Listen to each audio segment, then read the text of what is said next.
Welcome to the FRC Forecast for the Rebuilt 2026 Championships. I'm your host, Tyler, and joining me over the course of the stream, we'll have 6 different analysts, each assigned to a division to preview and predict. Wave hi, analysts. Thank you for joining us here so far. Each division will have a total of 8 teams highlighted by our division analysts, 2 locks that we expect to seed highest and win the division, or at least that's what we think is going to happen. We're going to have 4 contenders as well, too. These teams are looking to challenge the locks and could either bump one of the locks or maybe even pair up with the lock, or the contenders might pair up together to upset the locks in the division as well, too. You're also going to hear a couple dark horse teams for each division. These are teams that we feel have been more under the radar this season and could make a huge impact or upset in their division, and our analysts are going to explain why, too. In addition, we're going to have a totally accurate prediction of the division winners, and each of the other 3 analysts who are on screen will also provide a shout out to the team that was not mentioned previously. I'm sure all those division picks will be completely accurate, right, analysts? So it's for sure. If somebody gets I think if somebody gets all 4 right, we should donate like $100 somewhere, because that'd be pretty cool on that. So as mentioned, we're going to hop in. We're going to go through the first 4 divisions in order alphabetically. We'll have a very short break because we have a couple of our analysts to bring on as well too, and then we'll go through the rest of them as well too. So we're so excited to hop in and talk about these. James, we're going to pass over to you. Let's talk about Archimedes right away.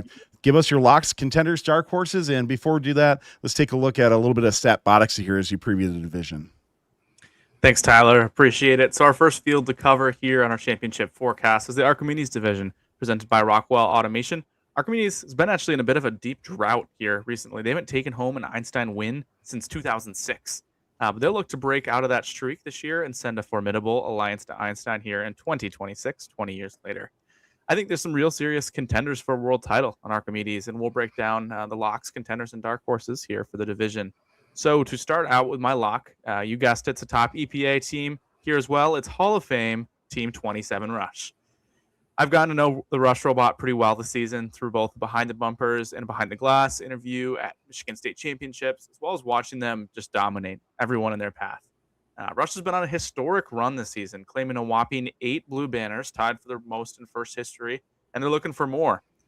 Rush started their season with a nice 16-1 performance at the Chelsea District in Michigan, showing off they were one of the top robots in Michigan in Week 1 play, ranked 9 in the first FRC Top 25, but they knew that they had a little more left in the tank. Week 3, Team 27 traveled down to the armpit of America for the Buckeye Regional, where they'd showcase an improved shooting mechanism on the way to a 17-1 outing, with the lone loss being a Finals 2 red card after an unfortunate tip by one of their defense robots. It's 2 events, 2 victory banners, and just 2 losses at those events. Next up was the Week 5 Livonia event, where Rush somehow found another gear to go a perfect 17-0, double gold Kling Bling with the Impact Award win as well, their first since winning Hall of Fame back in 2014. Rush was placed in a stacked DTE division at the Michigan State Championship, but never skipped a beat. It pushed through a dominant performance, selecting fellow Titan 77-69 the crew, and they ran the table all the way through, completing a perfect 21-0 weekend, claiming 27's 3rd Michigan State Championship in just the last 5 seasons. Also completed the first ever Michigan Grand Slam of banners, completing the State Impact Award as well as the WFFA banners, as well as their 2 victory banners. Just a ridiculous season so far, but we know Rush wants more. Their dumper-style robot puts them ranked number 2 in the final FRC Top 25 with a fantastic auto routine, lots of variation, and insane driver skill. 27 is my absolute lock for the Archimedes field, and I'd love to see them return to Einstein for the first time since their 2018 World Championship, and they haven't lost a match since Week 3, so they're getting ready for it. Next lock I want to take a look at is a newcomer to the really top-end scene. It's Team 9470 Control Alt Defeat. 9470 has shown off some really amazing moves this season, showing up to the California Half Moon Bay District event as a legitimate rival to Citrus. And that was no feat. Ended up playing together, setting the world record of 720 points in Week 1, and just looks like the absolute fireball that they are right off the gate. First career blue banner and Control Alt Defeat was just getting started here in the 2026 season. The following week, 9470 pulled up to the Silicon Valley District event to stare down another team in First Royalty, Team 254, the Cheesy Poofs. 9470 wasn't phased, using their wicked drive into rank 2, their lone loss to the Poofs in a loaded qual match. They teamed up with the Poofs and set a new world record of 725. That's 2 weeks in a row for world record. And everybody has, at this point, got the eyes in on the newest California powerhouse, Team 9470. After some time off, Control-Alt-Defeat used that 4-week break to build a beautiful new trench dumper robot, which they took to the NorCal DCMP, and they took it to the next level. The 4 clear top teams got to play together and set us up for an absolute treat of the Poofs and Madtown versus Control-Alt-Defeat and Citrus matchup in both Match 11 and their final series. These intense, thin Martian matches left me personally absolutely speechless and proves 9470's ability to play Rebuilt at the highest level possible. And although they came up just short at NorCal, I'm picking Control-Alt-Defeat to be my lock alongside Team 27 for these 2 thoroughbreds to take home the Archimedes division. Watch out, Einstein. Archimedes is brewing some intense alliances over here. Moving over into our contender category, I'd next like to highlight another Hall of Fame squad, Team 1114 Symbotics. The Symbots have been one of the best teams in First for decades now, but have fallen short of Einstein since 2015. Despite a what should have been year in 2019 teaming up with OP, Symbots are ready to rock with their best robot in 10 years and will look to make it onto the grand stage first this season. 1114 reunited with their fellow powerhouse to clean sweep through the Ontario District.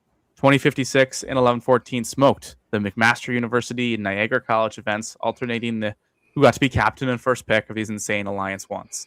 Now come to provincials, the 2 paired up again with 1114 ranking 1, taking home both their field and the whole event. Oh, and not to mention that they also combined for the world high score of 868 unpenalized points. Just wow. Incredible matches and insane work from the Symbots. And if I had a third lock spot, I'd put them there. But the reason that I put them here in the contending category is due to their stature. They're a tall robot, and max height really hasn't bothered them too much yet, but they've been able to set pick and rolls with OP to evade some defense.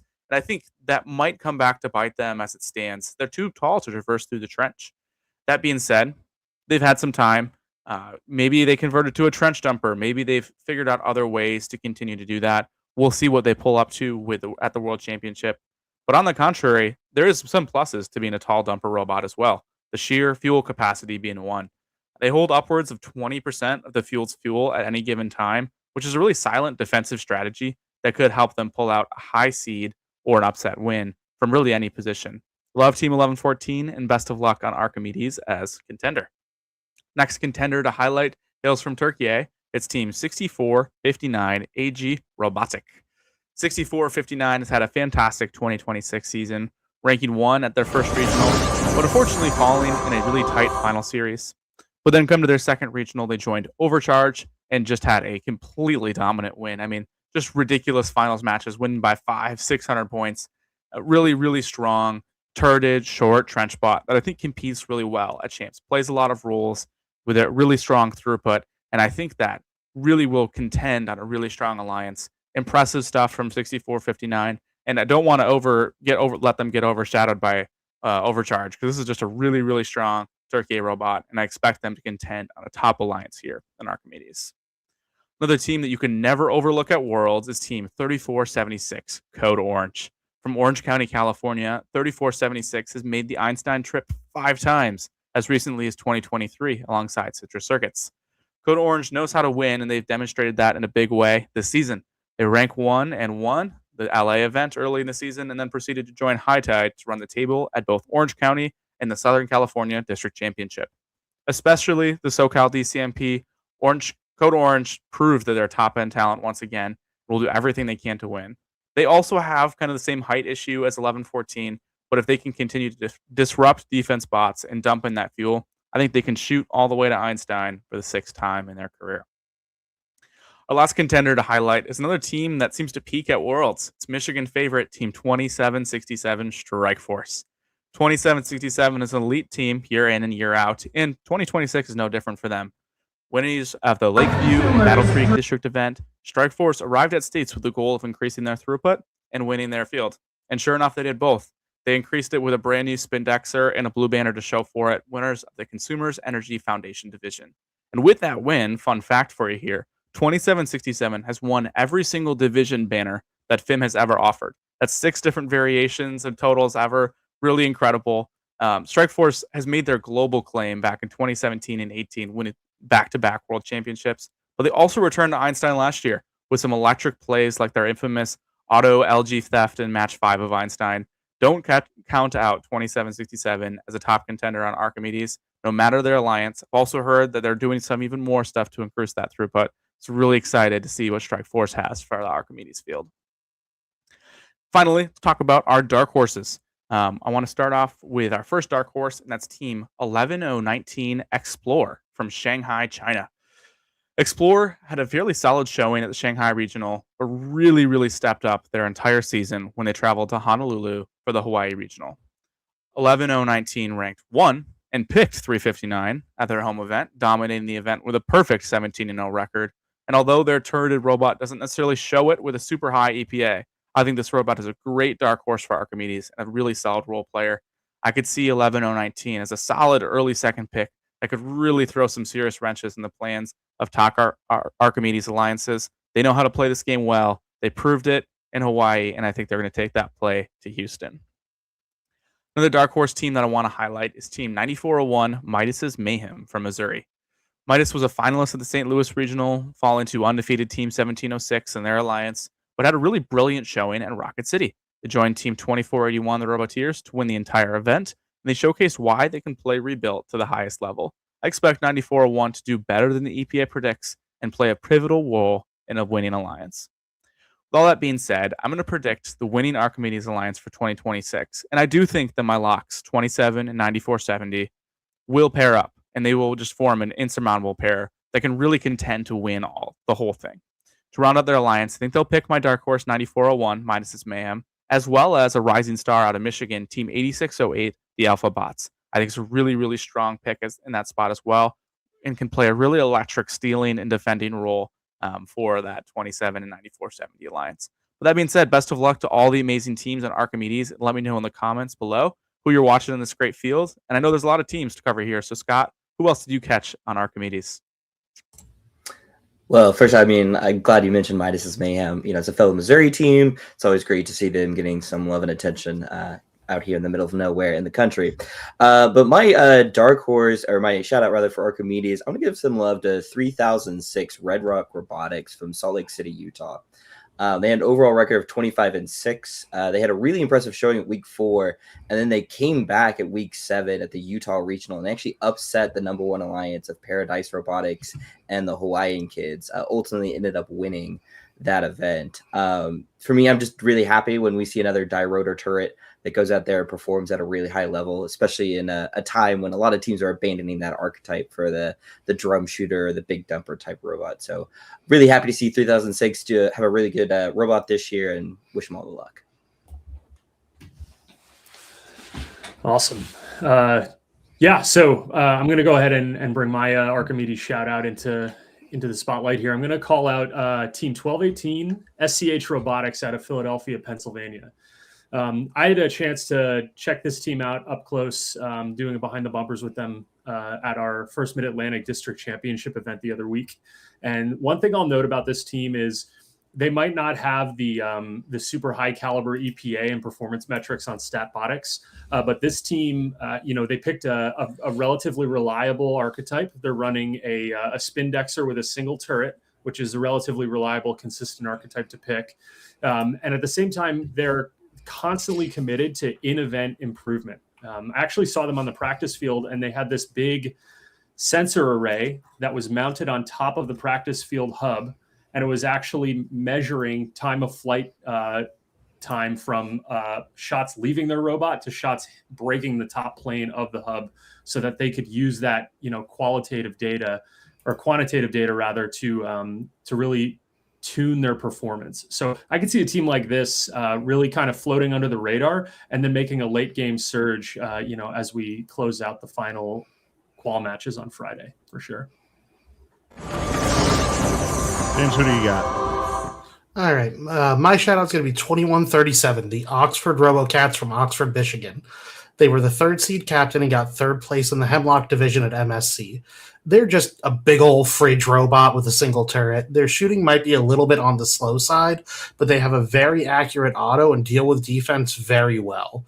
I could see them either being a very high seed, potentially with some upsets, or being an absolute steal in the second round, because they look like they have enough power that they could really feed from almost anywhere on the field. And James, so I'm sure you were happy to see James C. pick 2137 as a shout as well too. Anything else to add on this team? Yeah, absolutely. Torque's a great team. Love the people there, and another great robot from them. Lots of really solid Michigan representation, I thought, here in Archimedes. I think we have 15 or 16 teams in the division, which is pretty cool to see, and excited to see how they'll play out. And I think the Oxford RoboCats definitely one of those teams that will play at a really high level and can play some really good roles here at Worlds. And I think the common thing overall with these divisions, you're always going to hear teams that get left out and stuff like that. There are some powerful teams in every single division that we go through on this. Bread's a great example of that. I really liked Gear Gremlins this year is a lot to Junkyard Dogs coming in, Wired Boars, just so many teams that we could shout out or put in a contender spot. But overall, I think a very robust list, James. I think probably the most, I don't know if controversial is the right thing, but when you call a large hopper robot, one that can't go under trench, I think those teams would probably call it a feature more than a liability for things, but you never, that's their opinion on it, and we'll see how that all plays out as it comes through. But great list overall. And chat, of course, let us know any other teams that you think should have been shouted out in that respective division, or in this case in Archimedes as well too. Let's pass over to Scott. We're going to head over to Curie, learn a bit more about the Curie division. We'll get the stats up on screen here in just a second on the top 16 teams by EPA. But Scott, why don't you lead us on? Let's talk a little bit more about Curie. Yeah, thank you, Tyler. Yeah, the Curie division looks to be pretty interesting. It's fairly balanced at the top end in terms of robot archetypes, so it'd be really interesting to see who comes out on top and who winds up picking whom, and what strategy teams want to go with as they look towards the forming their alliance for playoffs. With that being said, with maybe the most obvious lock I've ever picked in my life, it's going to be Team 254, the Cheesy Poos from San Jose, California. With an overall season record of 49-3, they are the winners of both their district events as well as the Northern California District Championship event. They currently have the second highest EPA in the world at a staggering 343.4, which is nearly 60 points higher than the next best team in the division. They have also held the world high score at various times throughout the season, so definitely the team to look out for here on Curie. That being said, they have a lightning fast autonomous routine that has an even faster intake. 254 can certainly intake fuel insanely quickly and shoot it out almost as fast. With a versatile ability to shoot from nearly anywhere in the Alliance Zone, they can pick their moment to unleash their hopper load of fuel. The question on the Curie field is, will anyone be able to grab the #1 seed away from the Poofs? But I see that as being a very difficult task. However, that being said, one of the teams that I certainly think has the ability to do that and the experience is going to be my next lock, which is the second team. It's going to be Team 125 Neutrons from Revere, Massachusetts. With an overall season record of 60-12-1, winners of the North Shore District, finalist at Greater Boston and UVM, 125 ranked second on the Burns field at the New England District Championship event, where they made it all the way to finals, ultimately coming up just short after 3 outstanding matches against the #1 seed. The throughput throughout the season, 125 has played some incredible series of finals matches, and they certainly have the practice in navigating the difficult matchups they might find out in Curie. What makes 125 an especially great robot is their high accuracy and throughput while shooting on the move, thanks to their die rotor turret combination. Their accuracy limits the versatility and effectiveness of robots attempting to play defense, and their high throughput to quickly shoot on the moves help ensure that no fuel makes it onto their side of the field goes to waste. 125 will surely look to make their impact on the Curie field and will be looking to make their way back to Einstein for the first time since 2023. Moving on to our contenders who will be looking to challenge the Lux. Starting off our first contender, it's going to be Team 6800 Valor from Austin, Texas. With an overall season record of 46-7, they were the winners of the Space City event #1 and Manor District events. Valor went into the Texas District Championships with an entirely new robot, truly embracing the name of this year's game. Going from a tall turret robot only capable of going over the bump, 6800 built the entirely new robot for District Champs to be an under-the-trench dump drum shooter. This rebuild seemed to have worked quite well for them as they ranked #1 on the Mercury field and won the division, advancing to the Texas District Championship Grand Finals. With their new robot, 6800 was able to make very fast cycles between the midfield and their Alliance Zone, picking up fuel wherever and whenever they might find it. But more importantly, they are no longer being denied from access to their own zone against effective bump defense. It was a very impressive showing for a robot's first event, and I expect that they will be coming into the championship looking even better than they did at Texas District Champs. However, my second contender is going to actually be the team that beat 6,800 in the grand finals at Texas DCMP. It's Team 6369 Mercenary Robotics from McKinney, Texas. With an impressive overall season record of 67-3, they were the winners of all 3 of their district events, as well as the District Impact Award at the Amarillo District event. They were then the number 1 seed and the winners of the Apollo Field at the Texas District Championship, and as I mentioned, they won the Texas District Champ Grand Finals. 6369 is well practiced in maneuvering all around the field with no fear of making full field runs to steal fuel from the other alliance and playing some opportunistic bump defense along the way. Their versatility in being able to play whatever role is needed to get the job done and execute that at the highest level certainly makes them a robot to watch. Having run the gauntlet of 4 events already this year, they certainly have the experience and the handling with this robot to challenge any team in the division. My third contender for this division is going to be Team 1987, the Bronco Bots from Lee Summit, Missouri. With an overall record of 43-3 this year, having 3 regional wins as the number 1 ranked captain, as well as the winners of the Impact Award at the Heartland Regional. 1987 is the second die-rotor turret combination on the field and has used that versatility to shoot and pass from nearly everywhere on the field to make sure that they are constantly scoring as much as possible whenever their hub is active. Whenever they have a full load of fuel on their alliance zone, they can certainly take full advantage and can post some incredibly high scores, with one of the highest rate of fire for fields on the team for a single stream shooter. 1987 has an excellent season so far, having improved at every event, and if they can make similar improvements heading into the championship, they can certainly be in contention for the top spot. My final contender on the field is going to be Team 5460 Strike Zone from Lapeer, Michigan. With an overall record this season of 50 wins and 6 losses, they were the winners of the Chelsea and Slane district events, as well as the winner of the Aptiv Foundation Field at the Michigan District Championship.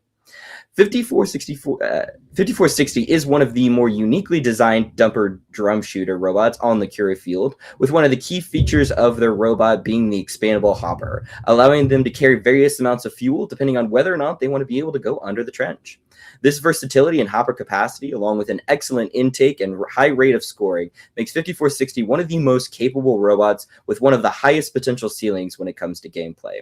They've already shown off their ability to lead Alliance through a competitive event through their route to winning the Aptiv Foundation Field at Michigan District Champs, and could certainly do so again, although I personally believe that they will be a very highly sought after Alliance partner for any team that might happen to rank above them on the field.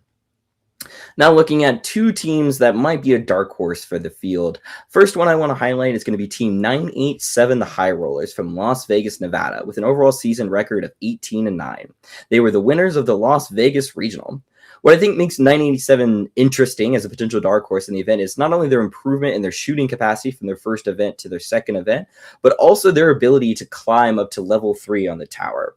With the vastly increased rank point thresholds for fuel, if they can find enough partners that can climb alongside them, they could pick up some crucial extra rank points, allowing them to seed higher in the division and giving them a much better chance as they make their way through the division playoffs, let alone the points that they get from the actual climbing itself in addition to the rank points. So I think 987 has a good chance to potentially play spoilers somewhere and would be an incredible second robot if they fell that far. My other dark horse for the field is going to be Team 5199, the Robot Dolphins from Outer Space. With an overall season record of 35-14, they were the winners of the Gracious Professionalism Award at the SoCal District Championship event. With a very dialed-in turret and a quick rate of fire, their accuracy while shooting on the move is close to rivaling some of the best teams in the division. 5199 had quite the excellent showing at the Southern California District Champs and seemed to make great improvements from their previous events going into it. And they also seem to have every attribute that a team could want to make a deep run into playoffs into the Curie division. So if they're available as a second robot or even a backup robot, they would be an absolute steal for anyone who could pick them up. But if we look into who might come out of the Curie division as the winners, for the winning alliance, I have 254, the Cheesy Poofs, picking 6800 Valor as their second robot, really valuing that sort of double dumper playoff type strategy. And for the remaining, I have them picking 1477 Texas Torque, who did quite an amazing rebuild for them, has built a very reliable dumper drum shooter. And then finally, as a fourth robot, 1714 More Robotics. Well, but overall, let's talk about some of our other shout-outs from teams, and we'll break down some of these picks in just a moment as well, too. So, Jeff, why don't you give your shout-out for the Curie division? Yeah, thanks. My Curie shout out. I'm picking 3128, the aluminum narwhals from San Diego, California. Really respectable EPA, 177 point EPA, 39 and 12 overall season record right now. This robot is just solid. 3128 is a tall drum shooter or dumper style robot with an insane capacity and a devastating ball per second rate. So they know how to put points on the board. They've won 2 California district events, and they were finalists in SoCal DCMP. So they know how to go deep in competition. And I tend to think that a team like 3128, only taking home silver from their inaugural DCMP might be coming into this event with a little bit of a chip on their shoulder. And the classic saying, "Hungry dogs run faster." Maybe hungry aluminum narwhals swim faster in this instance as well. So watch out for 3128. Maybe so. James C., who do you got? So my shout out is Team 9609 Paradox from Mumbai, India. Now, I was absolutely crushed in week 6 when they dropped out of going to Tallahassee. I was so looking forward to seeing them, but they were a regional finalist and then a winner at their 2 events in Turkey this year. And I feel like this is the year they get their first appearance in Champs Elims. They're a quick and consistent drum shooter who would slot well into either a scoring or a feeding role. I don't see them going in the first round in this division just because of how stacked it is, but they're going to be a steal for whoever gets them in one of the later rounds. Yeah, very interesting choice. I agree. I really wish we would have been able to see them week 6 because they look like a lot of fun for our team. So, James C., let's wrap it up with you. Or I'm sorry, James O., my bad. Now I'm already confusing the Jameses. My bad. So, who's your shout out for Curie? It's all good. So for Curie, I think there's a lot of great teams. One of the teams that caught my eye was Team 9023, the Future Martians out of the Pacific Northwest. They won both their district or 2 of their district events, Sundome in Auburn, with Chaos Theory and then with Bare Metal. And they have a really interesting design archetype. I haven't seen this on anybody else. They have a turret and a fixed shooter. It's unlike something I've ever seen as far as other robots this year, and I think it's really cool. They get the accuracy, the passing, and everything. They also get the throughput. So I think it's really cool. Excited to check out this robot in person, and I think can really compete to a really high level and play a lot of different roles. So they're my shout out here for Curie. Great field and nice coverage there, Scott.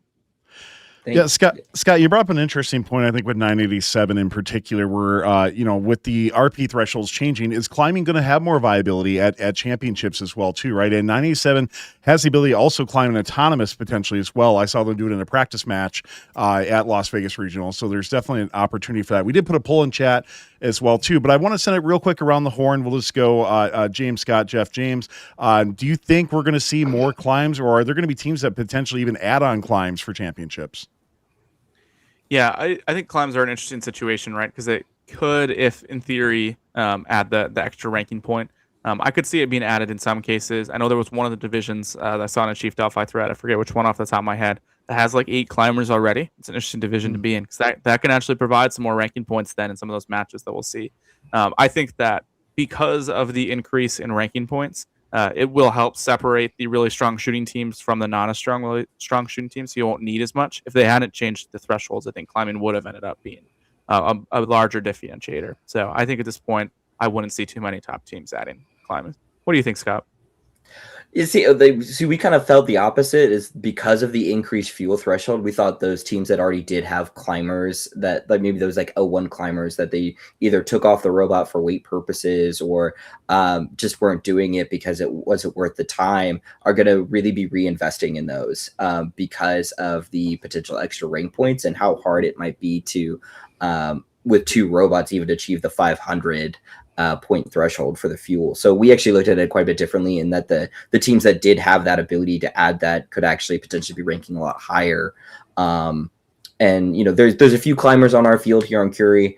987 is obviously the only one that had shown a level 3 climb so far to this point, but even coordinated sets of 2 L1s could potentially do it. So something we were concerned about coming into the event with us not having the weight to add the climber that we had designed at one point onto the robot. So we'll see how that plays out. But we thought it was going to be actually a bigger impact than before. How about you, Jeff? Yeah, I tend to think I sort of disagree with Scott's perspective a little bit there. I think really what it comes down to is a matter of time investment in a match, and because the point threshold or the fuel threshold for these additional ranking points has gone up, and that is directly related to obviously winning the match as well, right? And the more fuel you score, the higher you score. And the more likely you are to win the match. I just don't see really anybody investing additional resources into climber systems, not because they can't or because they don't have to wait for it or whatever, which is another caveat, but just because I don't think most standard quals alliances are going to be able to afford allocating the time in the end game specifically to climbing up the tower. In other words, I would personally not compromise on the potential of losing a lead to then lose the RPs associated with winning a match in order to get the ranking point from climbing. So yeah, I think it's all a matter of time investment and allocation. All right, James C., what are your thoughts? See, I don't even look at this as a quals thing. I think this is an elims thing. There are so many teams who are coming in as the big fish from their regions this year, and there's only 2 trenches and 2 bumps you can go over in auto. And especially now that there is no option for a hyper defensive penalty getting auto, a nice little auto that just backs up, gets the 24 in the outpost depot, I don't remember which one it is, and then climbs to L1. If you sink all those shots, that's 42 points in auto that you get. Sure, 10 of them don't count towards winning the auto, but your third robot giving you 42 points is insane. Well, actually, no, it's 47 because it's 15 points if you do an L1 in auto. And then at the end of the match, if they're not going to be playing defense and they come back and they can do a quick L1, once again, 10 points is 10 points. I think quite a lot of teams who are looking at their division and kind of seeing, I'm not going to be the big fish in my division. I need something to differentiate myself from all the other teams in that 180 to 140 EPA range. And that nice little auto is that differentiator. And James, I'll actually push back on you a little bit there that I wouldn't want the third robot in my alliance to be climbing and ending on the tower, because if they're going to be playing any kind of defense, especially during the transition period, I want them to be able to get over there and not have to get off the tower. And I feel like that would be kind of a miss there if they're climbing. Because I agree from the points perspective that is like probably the best way for a third pick to score with the new Auton rules. But I think that you really want that robot to get over to the other side of the field for that transition shift. We saw some of that at Michigan State's too. That's kind of one of the, you can take away a cycle, an entire hopper from some of these top end robots. That's it's a 50 to 70 point swing depending on how big they are, So that's something. But either way, I want to see a triple climb. Just that one guy in Chief Delphi has to eat a fuel personally. For sure. So I think the general consensus, it's either no or situational. I think it's kind of the way that our analysts have looked at this as well too. And I think actually what's going to happen is it's going to be more just luck for things where you're just going to luck out and happen to be an alliance of a team that can get you that extra RP. And for some reason, as a top team, that's going to push you over the top, even though you didn't do a darn thing to climb. So we'll see how it all turns out. RP adjustments are always fun, and I think we're all looking forward to seeing how those look out as well too. But let's keep moving on. We're going to pass over to Jeff to break down the Daly division. Let's go ahead and bring the top 16 EPAs up on screen by our friends at Robotics, and let's preview a bit more into it. Awesome. Thanks, Tyler. Okay, so the Daly division 2026. Here's the rundown. First off, similar to our previous division we just spoke about, we have some pretty obvious locks at the top of the heap here. As you can see with this graph, there's a pretty big drop off after our second highest team. So lock number 1, team 4414 High Tide out of Ventura, California. Overall EPA 340.6, 50 wins and one, what I can imagine is an exceptionally painful loss for the High Tide team, going 50-1 so far in regular season play. They have 3 event wins, including the SoCal DCMP inaugural, DCMP championship, Captain Alliance 1. High Tide, one thing I'll say about High Tide is they are absolutely surgical with how they play. They have the flexibility and the variability and dynamic nature of a turreted robot, but they play so smart. They're incredibly smart. They're going to be what I think is one of the best examples of a robot utilizing and I'm going to coin this term now, the peekaboo shot from the trench, where they scoot right in under the trench, pop up their hood, and unload on the hub. They have an extremely quick ball per second rating, and ultimately High Tide, has the experience at Worlds to really contend for a world championship. Our second lock, defending world champions, Team 1323 Madtown Robotics out of Madera, California. A very respectable, very impressive 315 overall EPA, 315-point overall EPA with a regular season record of 49 wins, 3 losses. They also have 3 event wins, including the Northern California DCMP MP being the first pick of Alliance number 1. They also have a very impressive, impressively quick ball per second rating, and they run what I would consider one of the most effective turreted robot autonomous routines. So they do 2 passes from the center zone, and then they bookend the entire thing by shooting on the move at a very modest rate towards the depot and unloading the depot as well. So just a devastating amount of points being put up by the Madtown robot in autonomous alone. Cool. So let's move on to our contenders. First contender, no surprise here. We have Team 316, the Lunatics, out of Carneys Point, New Jersey. Lunatics sporting a 234-point overall EPA with a regular season record of 48 wins and 4 losses.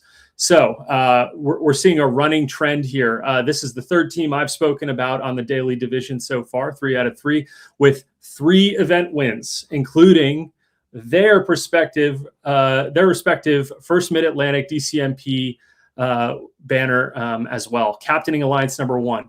316 started out as a bump-only drum shooter, and then they actually modified their robot to make it a trench-style, shorter-style drum shooter, which opened up a whole nother level of dynamic play for them that they absolutely took advantage of in their DCMP event.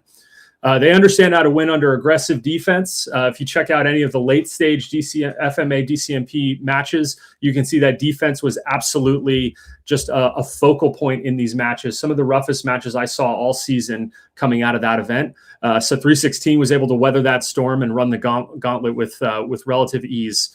They are also an excellent full-field passer, and they have some of the most opportunistic stealing I've seen so far from any team. They really know when and how to get into the opponent's zone, harvest as much fuel as they can, and then get back without getting trapped by an overzealous defender.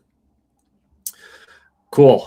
Contender number 2 is going to be Team 1156, under control out of Rio Grande do Sul, Brazil. 224-point overall EPA, 41-3 regular season record, and they have 3 banners as well, 3 regional wins specifically. 1156 has a relatively simple robot. They're running a super nimble, super low CG single turret machine, and kind of piggybacking off of our previous discussion we had earlier in this episode here. They're running an L1 climb, and I know I was just talking about how irrelevant climbs might be in these qualifiers in terms of ranking. The fact that they have a level 1 climb and they've been running it all season means that they are one of the teams in that minority of teams who can take advantage of some opportunistic situations should they find themselves randomly aligned in qualifiers with other teams that they can collaborate with to get that extra RP. So while it might not be likely, 1156 is one of the few teams on this field who at least has the ability to potentially take advantage of earning a unicorn match with the full 6. Contender number 3, Team 4678 Cybercavs out of Ontario, Canada. Cybercavs with an overall EPA of 213 points and a regular season record of 40-13. Cybercavs won the Waterloo District event. They were the finalists at the Ontario Provincial Championship Science Division, losing to the 2056 1114 duo. They're running a tall, triple wide static shooter with a very, very impressive capacity. So they're one of those teams that likes to not only score a lot, but also control a large volume of game pieces as they move around the field, really dictating the flow of the match. They're very comfortable and experienced with traversing over the bump. All of the match footage that I've reviewed of this team showed them, not only traversing the bump with ease, but doing it with relative confidence and making it look natural. And that's one of the biggest challenges associated with running a tall robot, especially when you're a tall robot with an additional, 40 to 50 pounds of fuel on board. That your CG goes way up, and it really takes a lot of control and ultimately patience to be able to traverse that terrain with so much additional weight on board your machine. So Cybercavs have mastered the art of traversing the bump with a ton of fuel on board, and that could be something that really helps them as they pursue a captainship or a first round pick. Next, we have our fourth contender. That's going to be Team 1325 Inverse Paradox out of Ontario, Canada. Inverse Paradox is sporting a 220-point overall EPA with a regular season record of 45-23. They're a shorter single turret machine with active agitation and really respectable capacity for a shorter turreted machine. They won the McMaster University District event. They were finalists at the Ontario Provincial Championship Science Division as well on the same alliance as the Cybercavs, ultimately taking home a silver medal due to the 2056 1114 alliance as well. They play extremely aggressive. They have a great shoot on the move routine with excellent passing. They really check all the boxes of a generalized utility robot that is an ideal partner in the rebuilt game. So I see them as an ideal first round pick for any alliance if they don't end up becoming a captain themselves. And now we'll move on to our dark horses for the Daly division. So dark horses, first dark horse is going to be Team 3656, the Dexter Dreadbots out of Dexter, Michigan. Overall EPA of 150. They have a regular season record of 32-17. So it's worth pointing out, 3656 has not bannered yet this season, but they've played very deep in several tournaments. They were the finalists at the Chelsea First and Michigan District event, playing against a highly competitive Rush robot. We already learned so much about the 27 robot earlier, thanks to James. Definitely a challenge there at the Chelsea event for 3656. And it's worth noting as well that they have a really polished shoot on the move routine, similar to some of the other robots we discussed. So they run, very opportunistically. They're driven well. They have that same peekaboo trench shot that has been shown off by other teams, and they make themselves less prone to defensive pressure as a turreted machine by being able to shoot from the trench or shoot on the move, which is ultimately two of the main benefits of running a shorter robot, especially a shorter robot with a trench or a turret rather. And finally, we have our dark horse, or our final dark horse for the Daly division. That's going to be Team 2338 Gear It Forward out of Oswego, Illinois. 172 overall EPA with a 23-8 regular season record. They have 2 regional wins, but it's worth noting that both of their wins they bannered. They did not win as part of the number 1 alliance. So they know how to pull upsets out of the hat here. They have an extremely robust intake. They have a decent feed rate and capacity, and they play very smart. They're a well-rounded robot. And again, I think, the ideal characteristic of a dark horse is somebody who knows how to go up against the big dogs and ultimately come out on top or push an upset. So I wouldn't be surprised to see 2338 giving, the California powerhouses a run for their money on the Daly field. Finally, predicted overall alliance for Daly. I'm going to assume that it's going to be pretty obvious. The name of the game on this field is really keeping the 2 California teams apart. You're going to see 44-14 High Tide captain, and they're going to select Madtown Team 1323 with their first overall pick. I believe their third pick is going to be Team 6017 Prepatech Siberius from Nuevo Leon, Mexico. 6017 is a solid, simple dumper style robot. They're they don't have a ton of moving parts. They're robust. They know how to play consistently, and they're reliable. So I see them as an ideal third pick for the number one alliance, or third robot for the number one alliance. And then fourth team to round out this alliance is going to be Team 3314, the Mechanical Mustangs out of Clifton, New Jersey. Another FMA team. They did a drum rebuild, and at the FMA DCMP, they were definitely feeling some of the growing pains associated with running a fresh archetype robot. But this team is sort of known, at least on the East Coast, for really hitting their stride late in season play. So I could see 3314 absolutely showing up with a whole nother level of energy and efficacy, which could make them an excellent, capstone on this final alliance. And that's going to do it for Daly. Yeah, thanks a lot, Jeff. And before we get into any more discussions for Daly, let's pass it to our other analysts around the horn here. Starting with James C., who's going to be your shout out for the Daly division? So my shout out is going to be 176 Aces High from Windsor Locks, Connecticut. I feel like there was a lot of hype for 176 heading into their district champs, and they were the first pick of the number 2 seed in the Newsman division. But now it's like no one is really talking about them. And I understand that like it didn't quite go the way they planned, but it was not really on them why that happened. Their turret is still amazing. They definitely have the power to full field feed, and they still have a really good auto.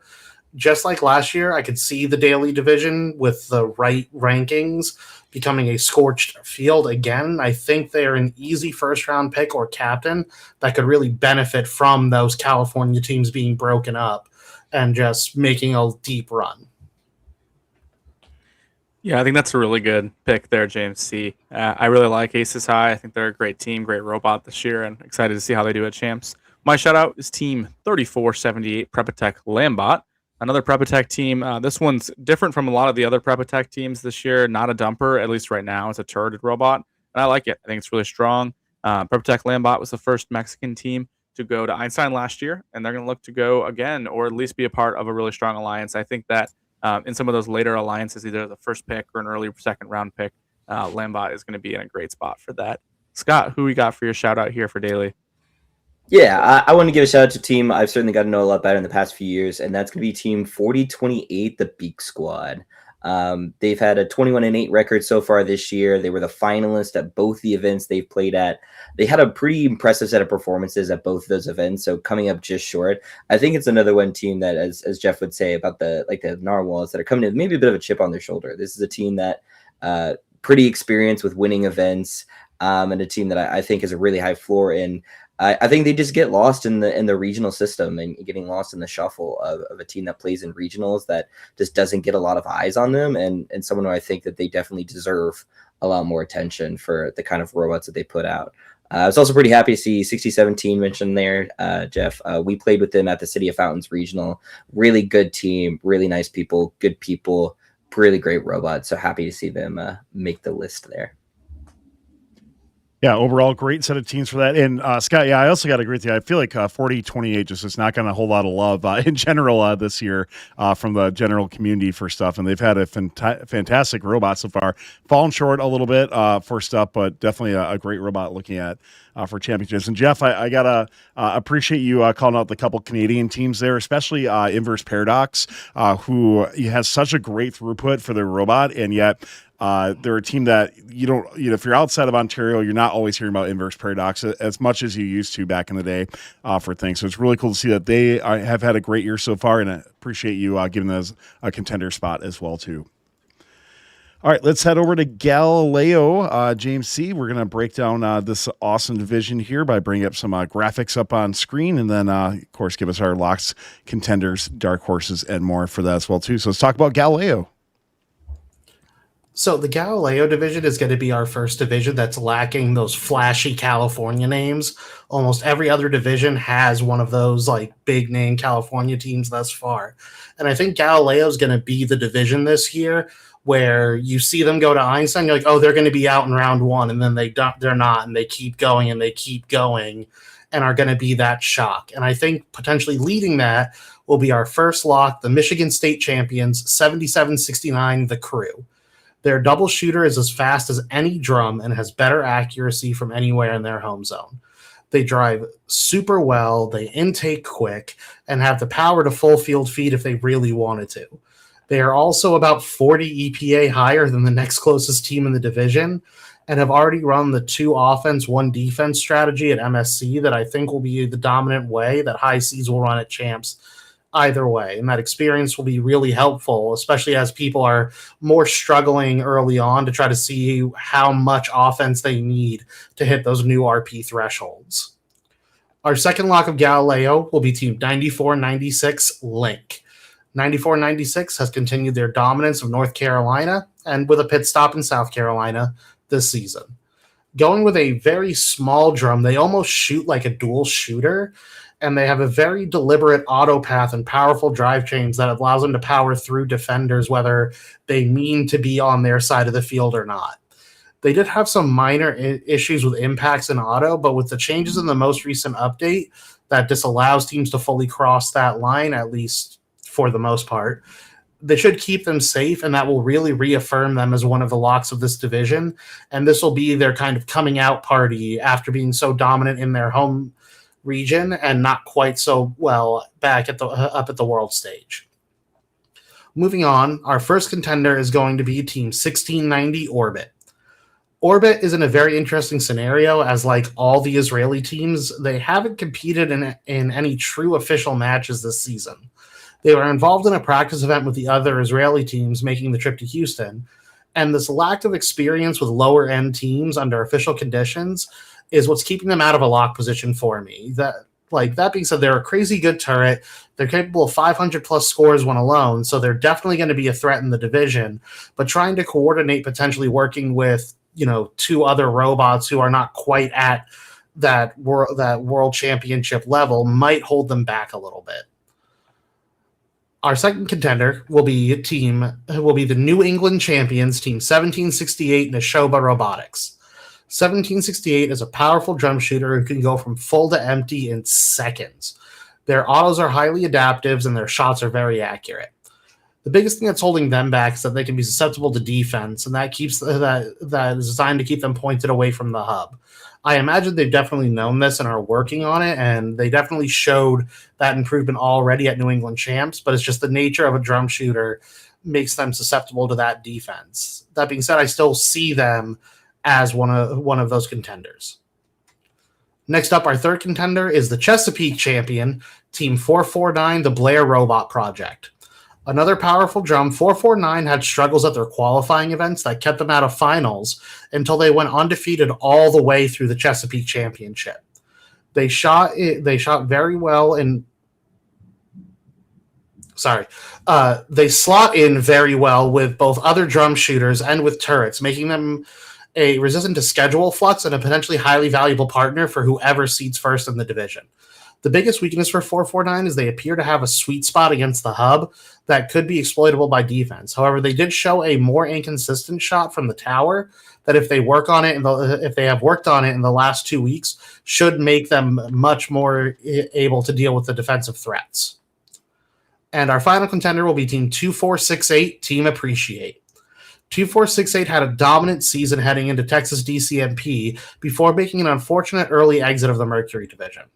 However, don't let that early exit fool you. 2468 can keep up with the best of them.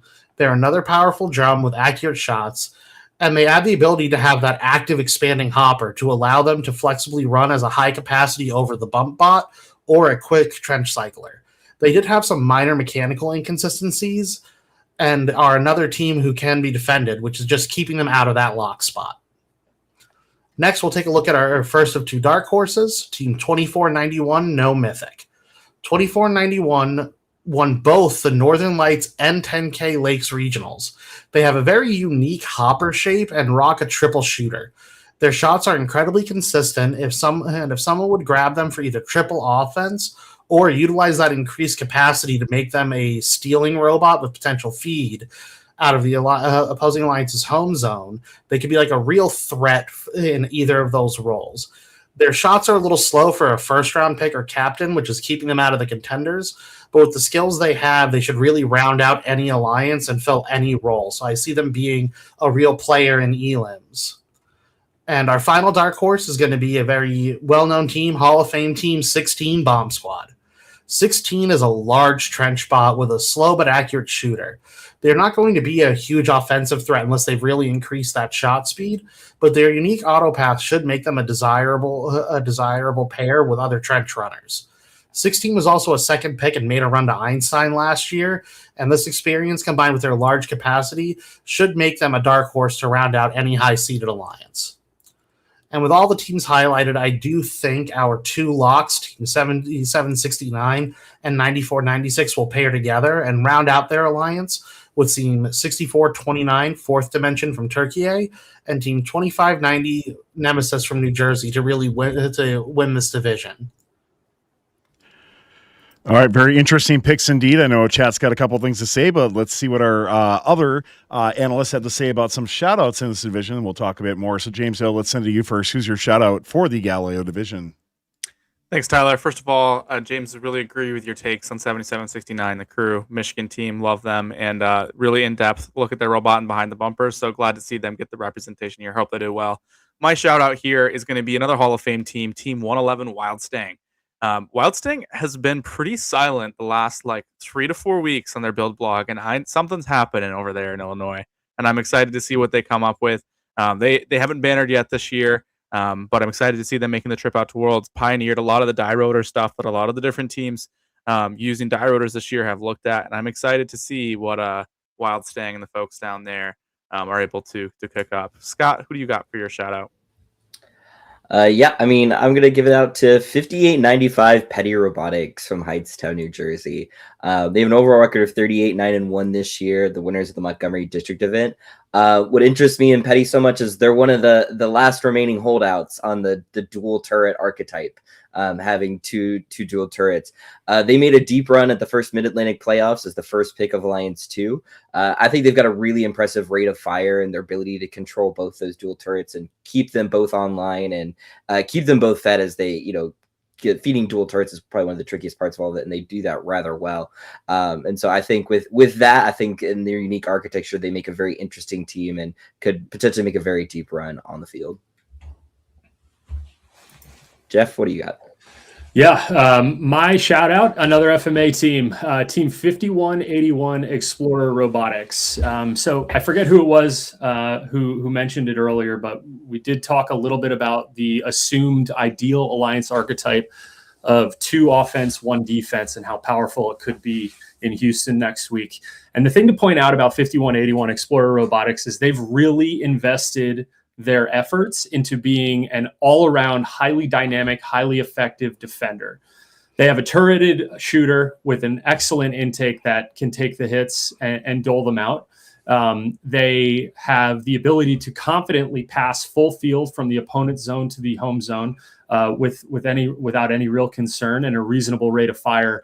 And getting a chance to work directly with them last week at our DCMP, they shared a little bit of a peek behind the curtain where they explained that they actually look at all of the scorers that they're going to be potentially playing against when they see the team lists published, and they actually do a high level of video analytics to understand, okay, this team is going to transfer over at 4 seconds or 5 seconds to activation. They like to select or they like to acquire fuel from this part of the field or that part of the field, depending on what driver station they're in. And they log all of this in this crazy, call it defensive database on how to best defend the ideal teams. And while they don't shut teams down, they force teams to play differently, which means they're now reactive instead of proactive. So I could see 5181 being an absolute steal and ultimately looking at some of these high caliber teams, especially if they're teams that are coming from a region where defense hasn't been prominently, represented. I could see 5181 absolutely throwing people on their heads and making them rethink exactly how to play this game. So super excited about Explorer.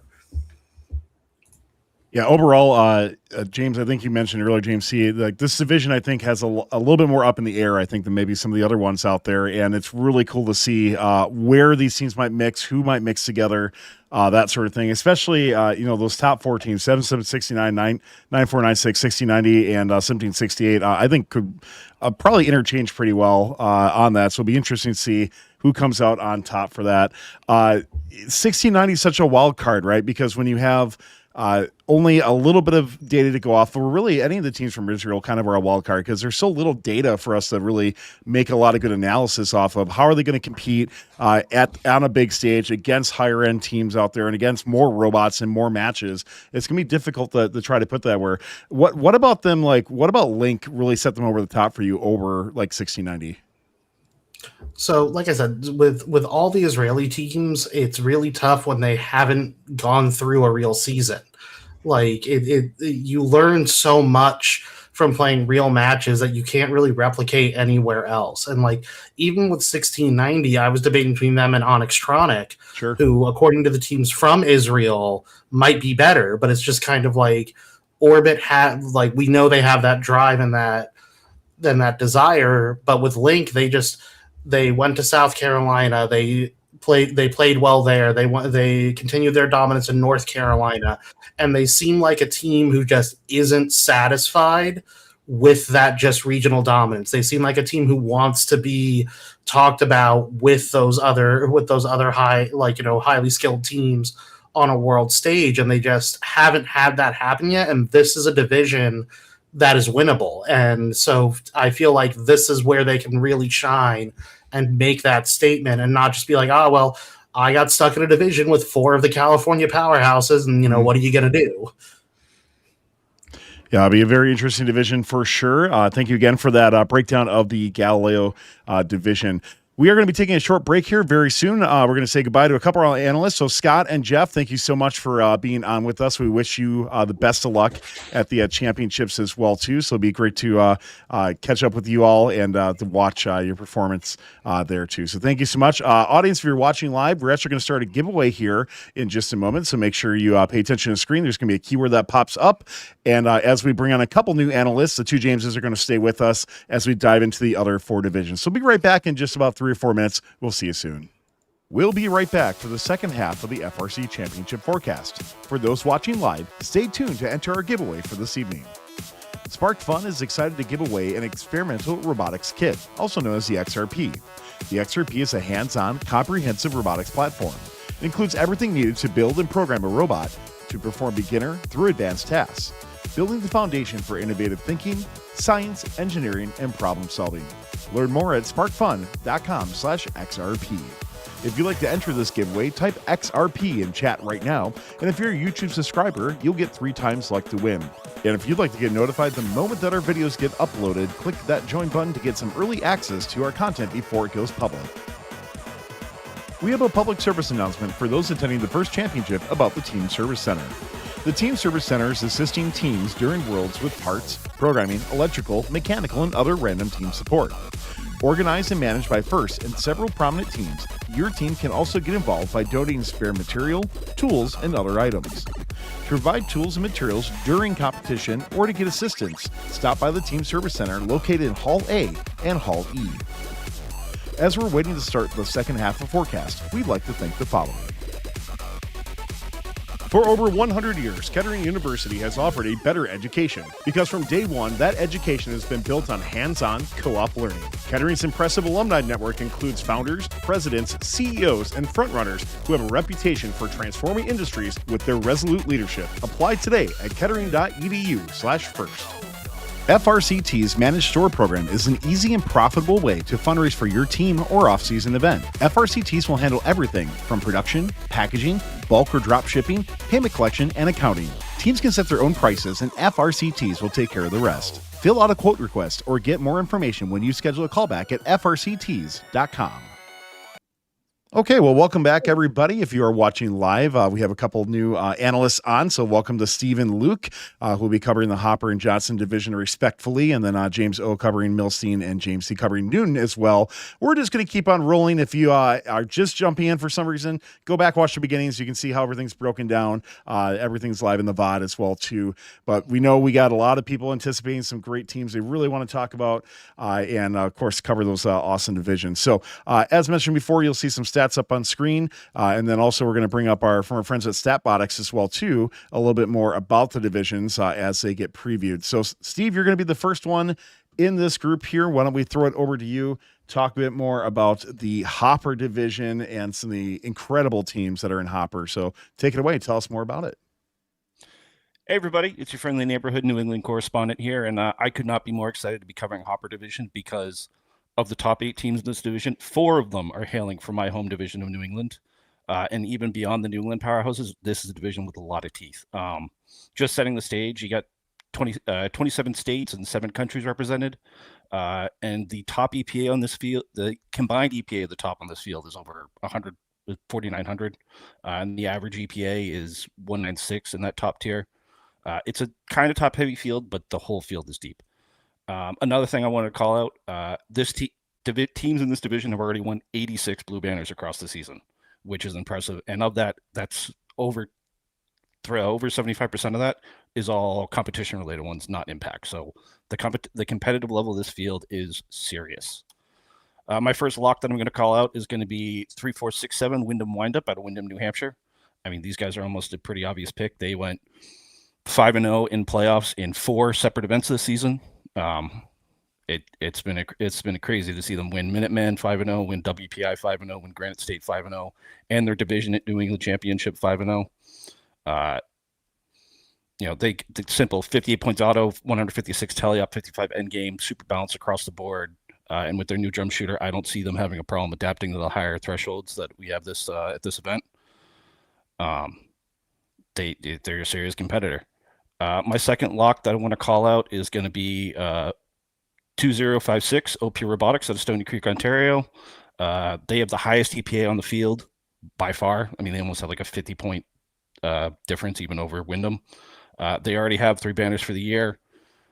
It's crazy. Their auto is putting up like 78, which is just far and away crazy.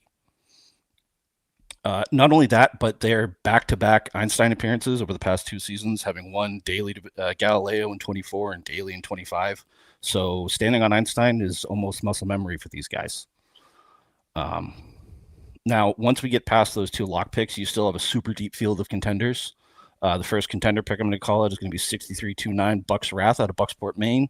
They're 46-10-1. Their EPA is 254. They're 3rd in the division. They're currently ranked 18th in the world, and they were the Newsom division champs at New England Championship. They also are another team that has shown up and won a division at Worlds before. It's pretty impressive to see them play. My next pick, I know I'm going New England heavy here, but New England teams take a lot of the top of the field here. It's going to be 63-28 Mechanical Advantage out of Littleton, Mass. Another team, super powerful. They had a great shot at New England District Championships. The only problem is they had to get past Bucks and Wyndham. So they ended up losing their playoff spot in Newsom at the end there. But still another crazy team with a crazy good drum shooter. Sorry, rotor. My next contender pick is finally going to be a non-New England team, and that's going to be 8044 Denim Venom out of Denham Springs, Louisiana. They're 41-4, 91%. There's a 99% win rate there. They have a 223 EPA, 5th in the division. Already have 3 regional wins this year, and they're a previous Worlds division winner last year, winning Archimedes division. This is a team that doesn't play in a division where you have to battle it out, but they did show up to 3 separate regionals in 3 separate states and take home banners from all 3. So I think they're a pretty strong contender pick as well. My next contender pick is going to be 1706 Ratchet Rocketers out of Missouri. They are 31-0 on the season. They are undefeated. I made them a contender because they weren't playing in super competitive events at all their events, but still being undefeated through the season is nothing to laugh at going into Worlds. Finally, moving on to my dark horse picks. My first dark horse pick is going to be 2076 Fighting Robo Kings out of Westminster, Pennsylvania. They're 43-8 on the season. EPA rank of 52 on this field, but I'm picking them because their elim record is also super high, going 15-0.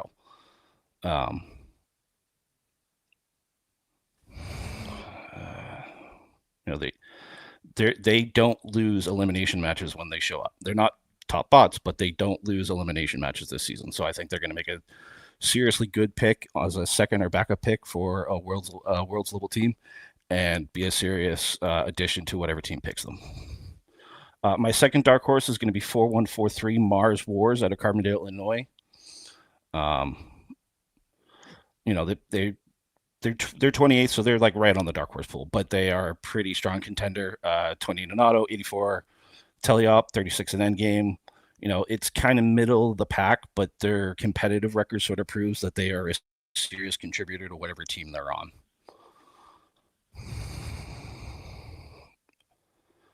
Calling it. So obviously, if OP and Wyndham pair up together, they're gonna take the field almost definitely. So I wanted to call out who actually has a chance at beating them. So the alliance that I'm going to pick for this event is going to be Bucks Wrath captaining, so 6329, pairing up with another New England team, and that's going to be 6328 Mechanical Advantage.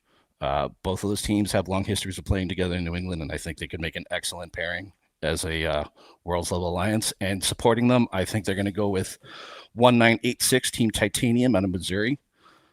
They've already won 2 regionals this year, and they have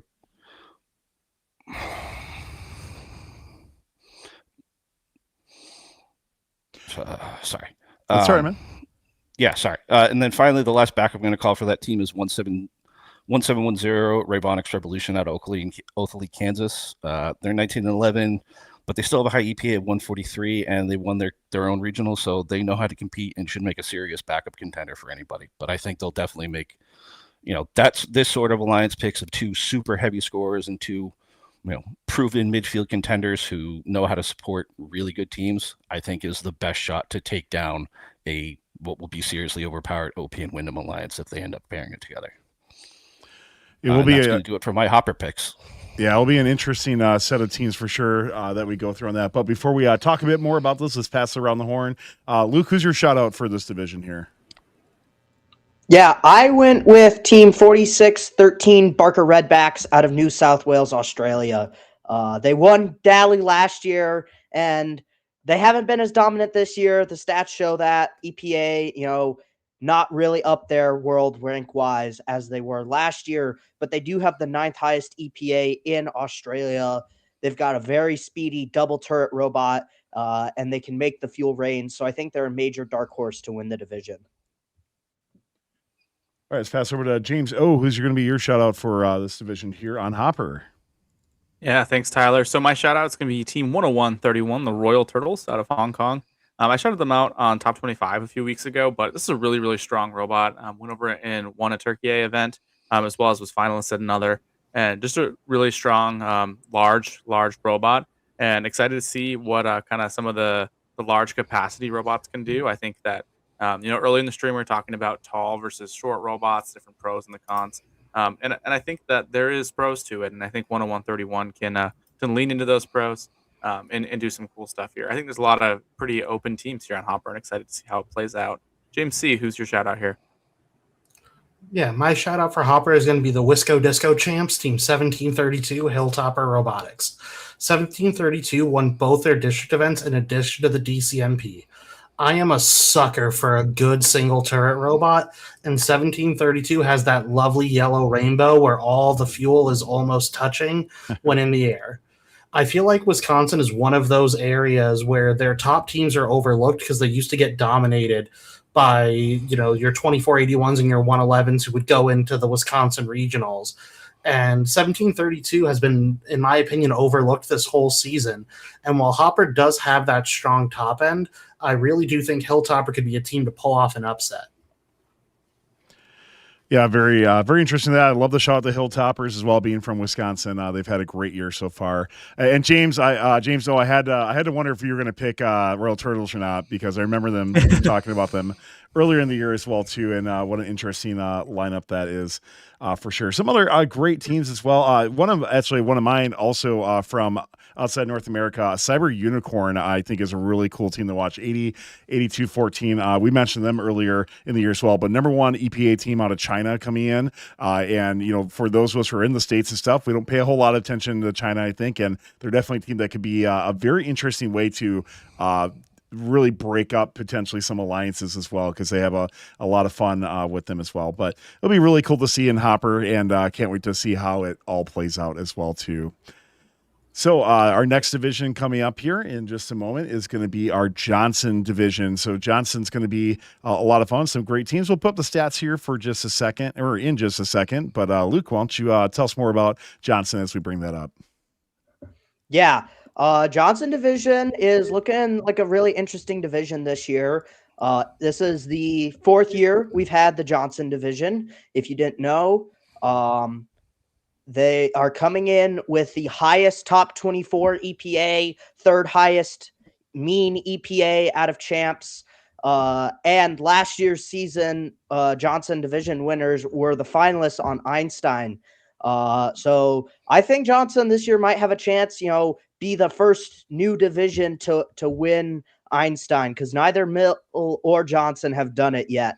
But getting right into it, the first lock, the number 1 team in the world by EPA with a record of 30 wins, 1 loss, and no tie. It's team 9483 Overcharge from Turkey.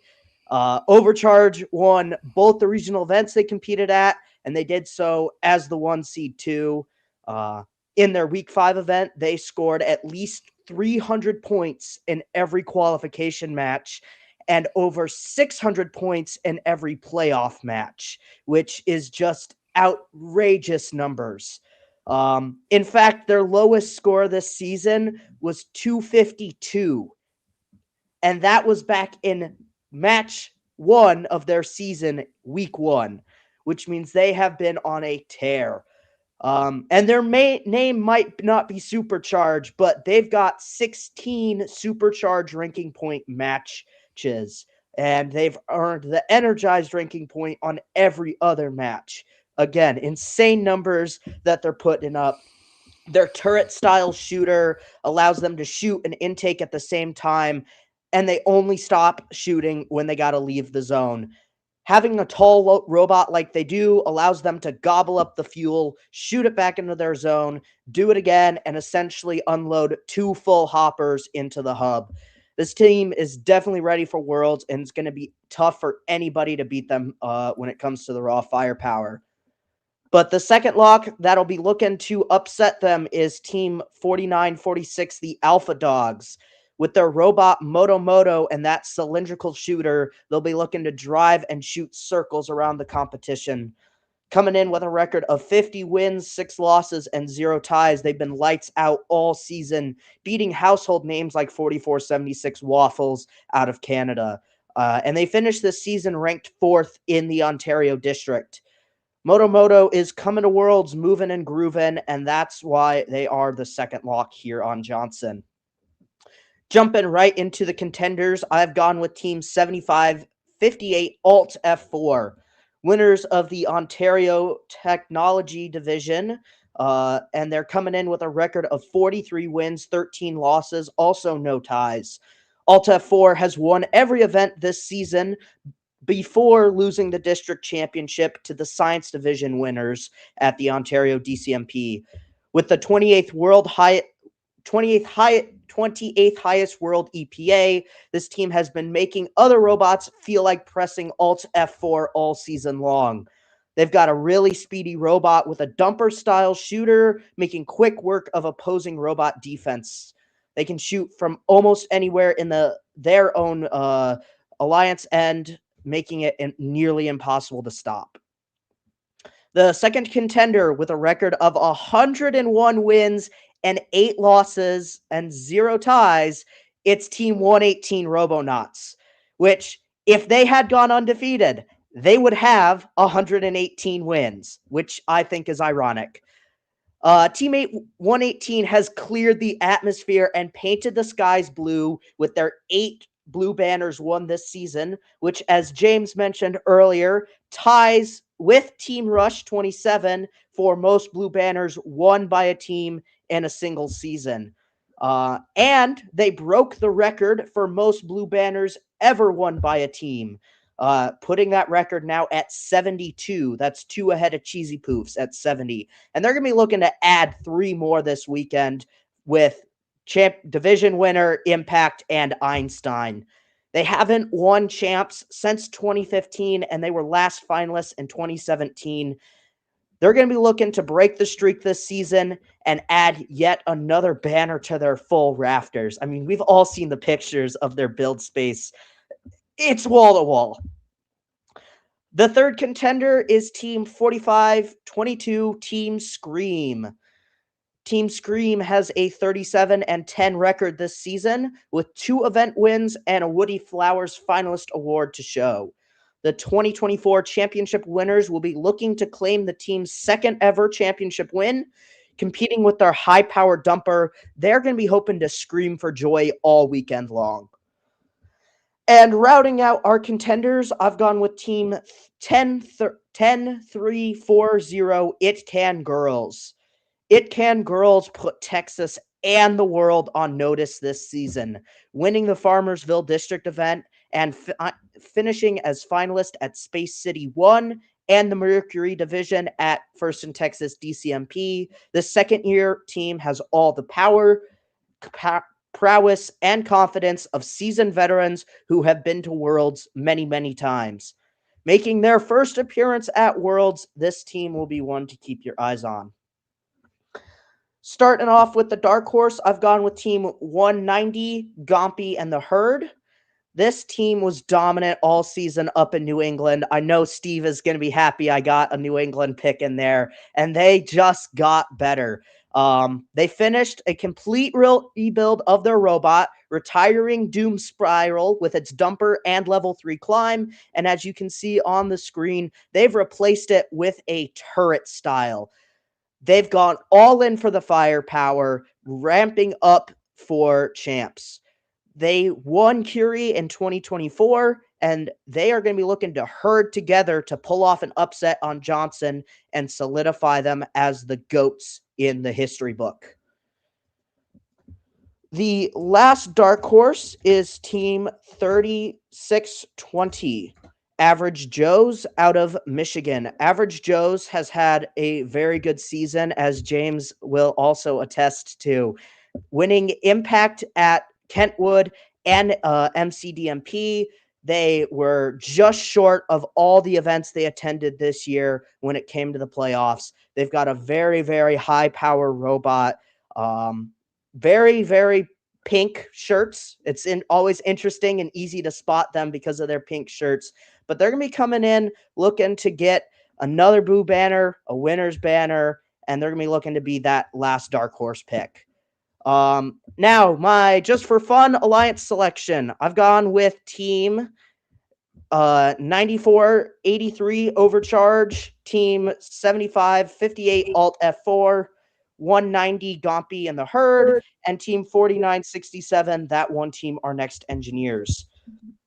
I think 9483 is going to go with 7558 over 4949.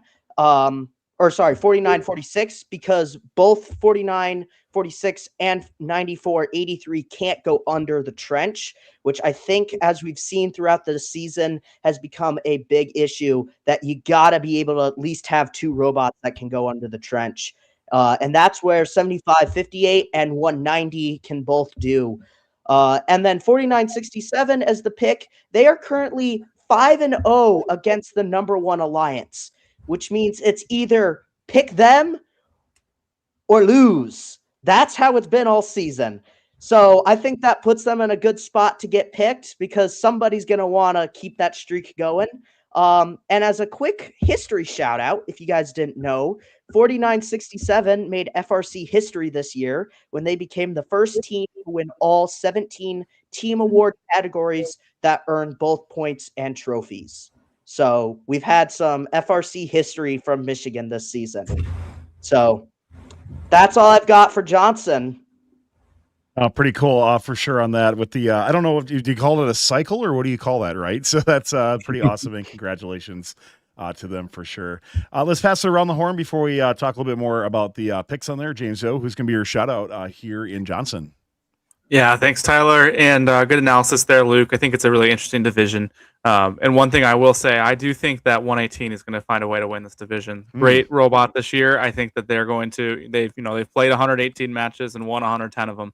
Going to lose very many of those, and I think they're going to find a way to win it, whether it's from the one spot or not. Yeah, so we'll see how that goes. But that being said, there's a lot of good Michigan teams here in the Johnson division, and one of them I'd like to shout out. Maybe one of the lesser known Michigan teams. It's 3414 Hackbots. Out of Farmington Hills, Michigan. Really solid turreted robot. Did a pit stop with them at the Michigan State Championship as well. Just think they can play a lot of really strong roles of what we'll see that we need to have out of that third robot at a championship level. And I think 3414 will do well. That being said, James C., who's your shout out here for Johnson? Muted. My shout out for Johnson is 498, the Cobra Commanders. I have been shouting out praise for 498 ever since 2019. And this year, I feel like I'm the one who's taking crazy pills because whenever I talk to anybody, they're just like, they don't see the brilliance. This team is third in EPA in the division. They deal with defense well and have a super accurate shot. I understand they drive a little slowly when compared to some of the other powerhouse teams, but they're operating under that slow is smooth, smooth is fast, and every fuel missed is time wasted in a match.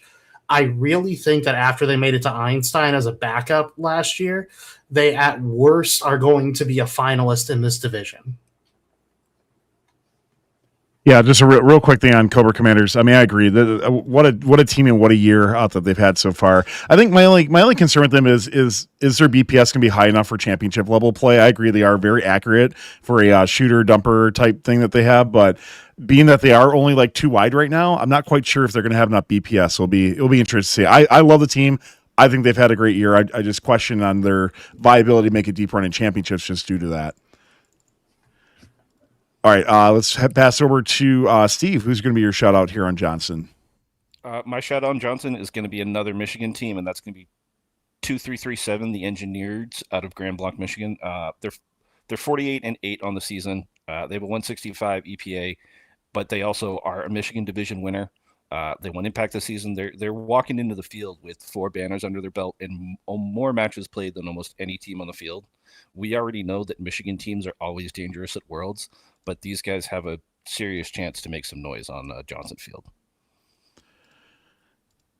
Yeah, Nerds definitely had a great run at MSC for sure. With that, just a couple of great teams out there as well too. Chat was lighting up, but it's definitely a team that's I shouted out earlier this year on Top 25, and that is Prepper Tech Botbusters as well too for a fantastic season. Had very very good early season for it. I don't recall seeing them too much later on the season, so hopefully they've been able to continue to improve. But number 1 EPA in Mexico as well too, and then Bio. They actually ended up winning Bio. I didn't catch them at Bio Regional, but they did win at Bio Regional as well too. James O. I'm not sure on the. Hold on a second. All of our screens got messed up. I'm not sure on the 118 winning the division. I mean, I really like 118.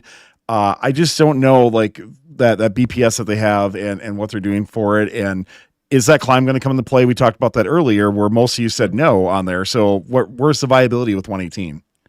Yeah, I mean, I would not say that 118 is going to win because of their climb. I would say 118 is going to win because of their intelligence of how they play the off shift. I think if you watch their matches, you notice that they do a really good job of going over to the other side and hitting the lines hard and stealing.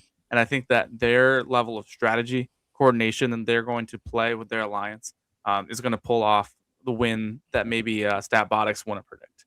Sure. Last season they knocked off Poofs and Bread with Petty on, I believe it was the Milstein division. And I think that they could do something similar here, knock off Overcharge or pair up with Overcharge. Maybe they'll pick Overcharge. I don't know if the flip climb will be what gets it, but I also don't doubt that they're also trying to push that throughput to the max possibility that they can. The double turret archetype, I think is a cool archetype if you can get it to work, and we'll see if it works enough for 118. But I think it'll be an interesting field for sure. Yeah. And Luke, I do also like your suggestion that it is, I agree. I think it's unlikely that 9043 and 4946 pair up together. I don't really see a too tall robot meta happening in terms of gameplay, unless one of them changes for some reason. We don't know. I think the more likely team to potentially change is probably 9483 between the two of those, if they do. But I mean, I don't know if how do you pass up that amazing capabilities that they have already, unless they can figure out a way to do an extending hopper or something else like that as well too. So, and talk about like a crazy matchup where you had 4946 and 7558 battling against each other in Ontario finals. And I know a couple things broke down, that sort of thing, but that was an incredible set of finals matches to watch. It was really cool to see, and big congrats to Alt F4 for taking their division as well too.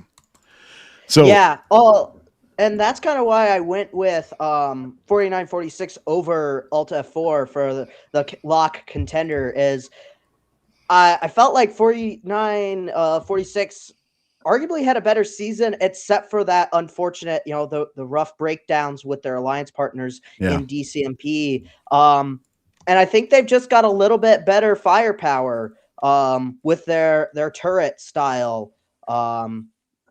So, we'll have to wait and see what ends up happening. But yeah, agree on that. I don't think we're going to see double tall robots.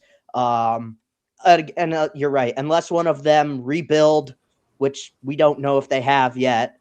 So we'll have to wait till Worlds to find out. Yeah, and I think point being, there's nothing wrong with putting 4946 over 7558, right? Because even though 7558 beat them, it doesn't necessarily mean when you look at a division itself and you're looking at where the division is going to land, who would you take first for that? I still think 4946 comes out on top of that overall. Nothing against 7558, but just looking at the metrics for that. And who would I personally take first right away? I'm probably still going with Motomoto. If, once again, my big thing with them is they need to improve that intake speed a bit more and get even more balls in quicker so they can just suck up as much as possible in that neutral zone as well, too. Yep. All right. The only thing before we move on that I think could make interesting, could actually potentially support James's point about 118 is for the last several years, 9483 does practice at 118's facility before Worlds. I don't know for sure if they're doing that again this year, but I believe that they are. So there could be some practice reps happening right now that we're not aware of. All right. That's very fair. Fair take on that as well. All I know is that they filled up with the amount of teams that they were having. I don't know who's going to be there, but it is full at least for that. So we'll have to see who's all going to compete or practice. I'm sorry, at the Robonauts field. Okay, let's pass over to James O. Talk about Milstein, and we'll bring up some graphics on screen here in just a moment. But take it away, James.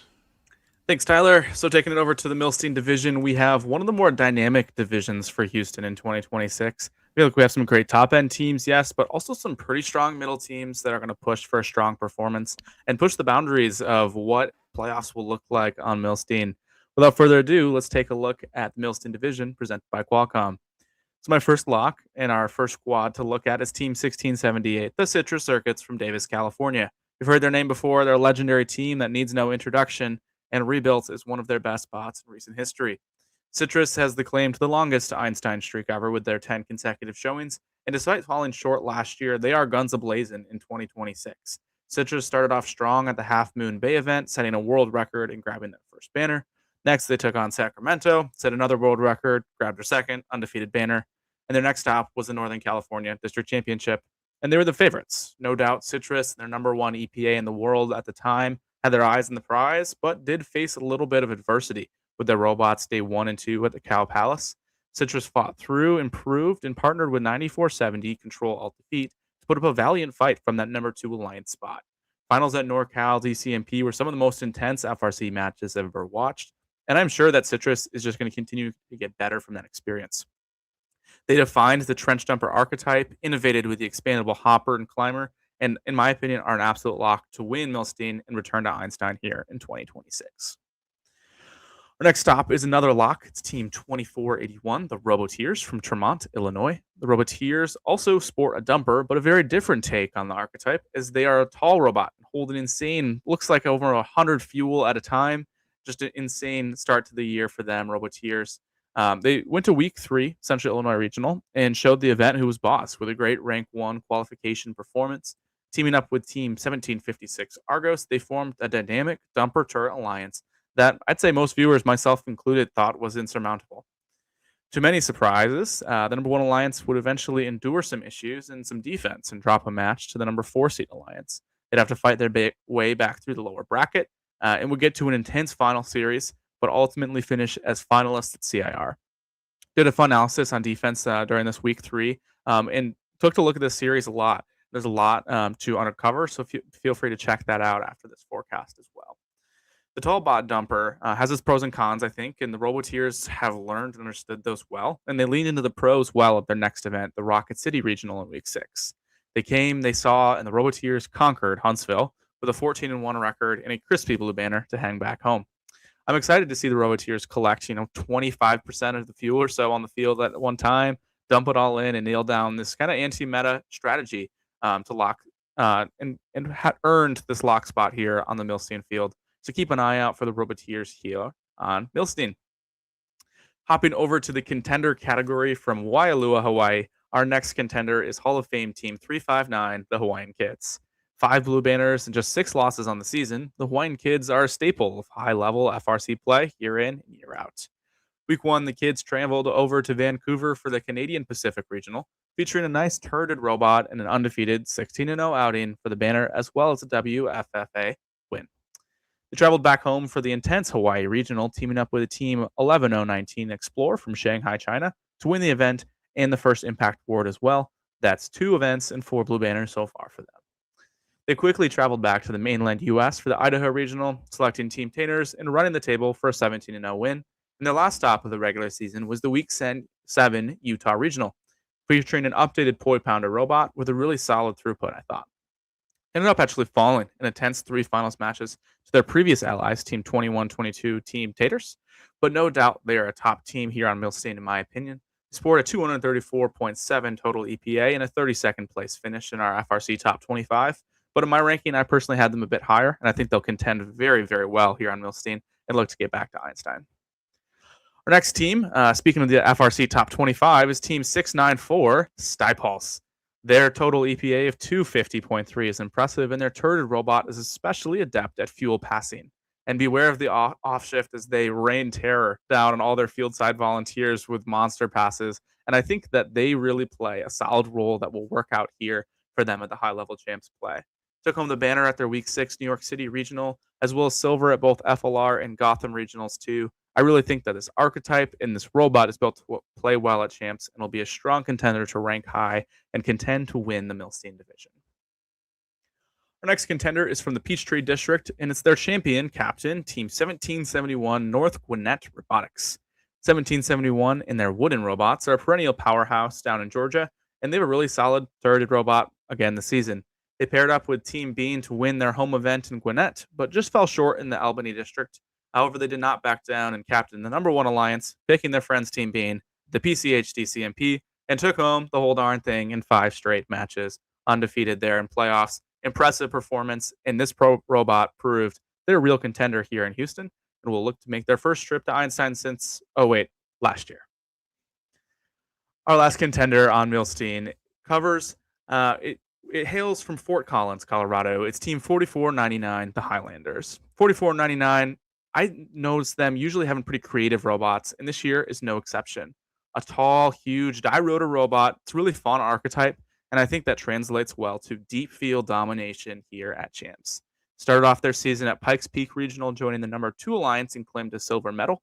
But just wait, they came back 2 weeks later in Arkansas to go 17-0 and win the whole thing there. 3 weeks later, they took on Denver and joined 118 to take home gold, also claiming impact for a double gold bling bling. 44.99, the Highlanders, they know how to win, and they want to keep it rolling here on Milstein. Next, I have 2 pretty interesting dark horses I want to mention. First of all, is going to be 4795. A stingy dark horse team. It's the Eastbots from Chapel Hill, North Carolina. eSpots started off week 1 strong with a number 2 alliance win at the Wake County event number 1, but then also rank 1 win at the Elon University event 2. Team 4795 did not stop there, captaining the number 2 alliance at the North Carolina District Championship. And for context, before we get into this next part, they're going to go against Team 9496 Link now, who has literally never lost up until this point a non-Worlds event. Until now, because the eSpots rolled through their solid turret robot and won the playoffs in 5 straight matches. Domination, the upset, and they absolutely earned that win. Congrats on the win there for NCDCMP, and good luck here as a mega underrated team here on Milstein. Other dark horse I want to touch on is Team 2403 Plasma Robotics from Mesa, Arizona. At Arizona North, Plasma didn't have a fantastic competition, but Green Country was different for them.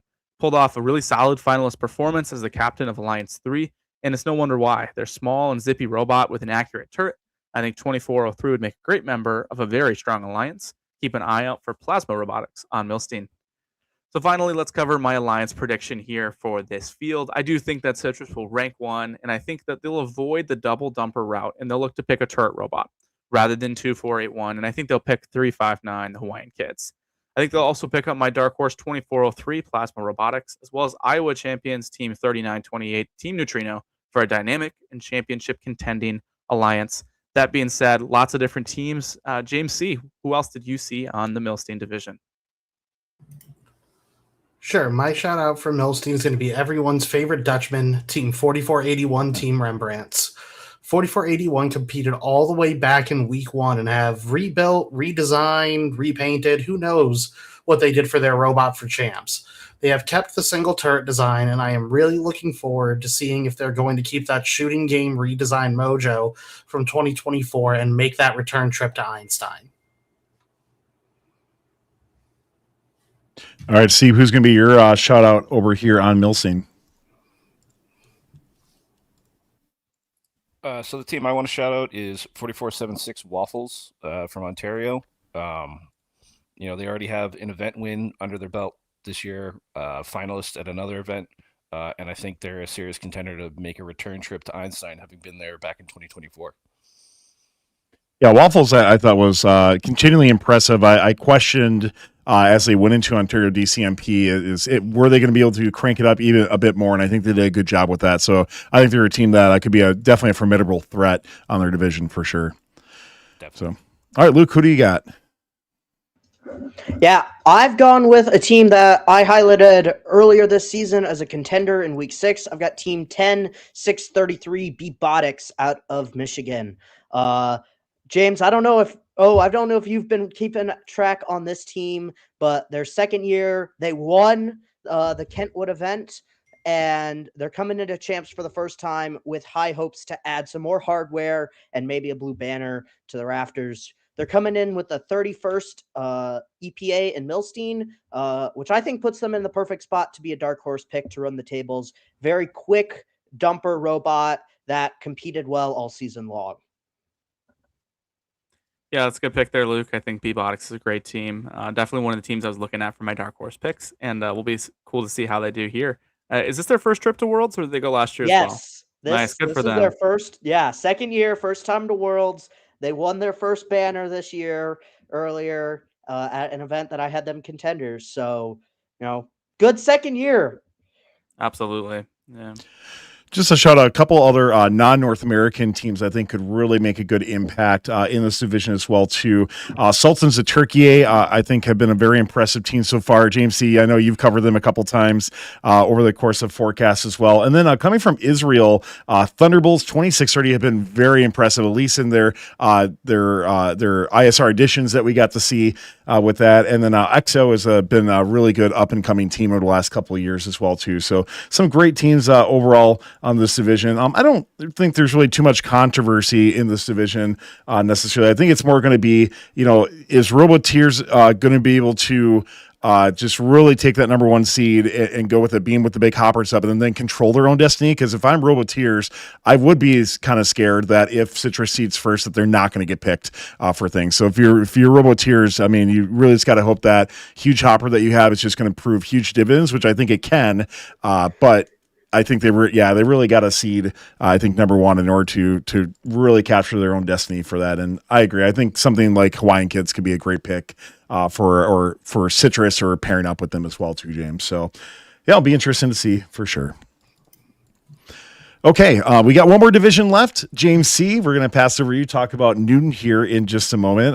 And don't forget afterwards as well, too, we're going to have tons of coverage at the FRC Championship. We have 5 correspondents that will be there filming for both FRC and FTC. So we're delighted to meet so many different people there and have you talk about your robots and just come by and say hi, of course, as well, too. We'd love to always talk to everybody and just let us know about your championship experience and how things are going so far. But for Newton, James C., let's pass over to you. We'll bring up the graphic, break it down for us.